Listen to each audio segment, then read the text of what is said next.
Long ago, in the quiet village of Atoko, nestled between the red hills and whispering baobab trees, lived a widow named Mama Dede.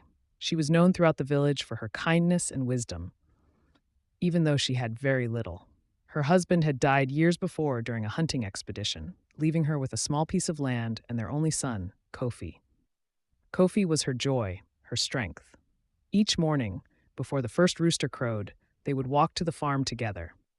She would weed while he watered the crops. Despite their struggles, they smiled. But hardship has a way of testing the strongest spirits. One year, the rains did not come. The sun scorched the land. Rivers dried, crops withered, and hunger whispered into every hut. People began to sell their livestock for food, but Mama Dade had none to sell. She looked at her son's bony arms and sunken cheeks and felt her heart ache. One night, after offering a prayer to the ancestors, Mama Dede remembered something.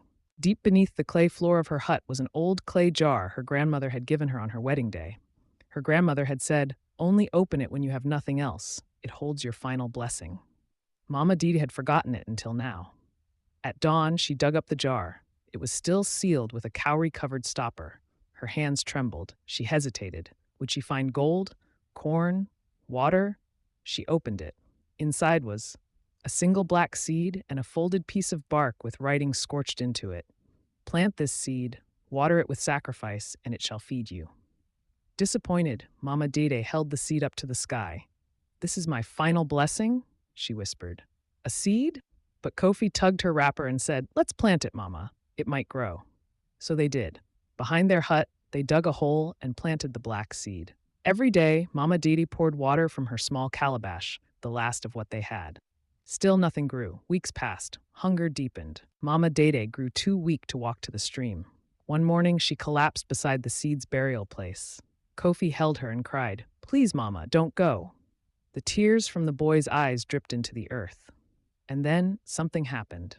The ground trembled softly, and from that spot, a green shoot broke through the soil. Within minutes, the plant grew taller than Kofi, blooming with leaves wide as drums and fruits shaped like gourds. Villagers came running. What is this miracle? Mama Dede, weak but alive, sat up and watched as the plant produced not just food, but water-filled fruits, sweet and cool. The plant never stopped growing. It provided enough food for the entire village during the drought. Later, the village elders asked Mama Dede how it happened. She replied with a soft smile,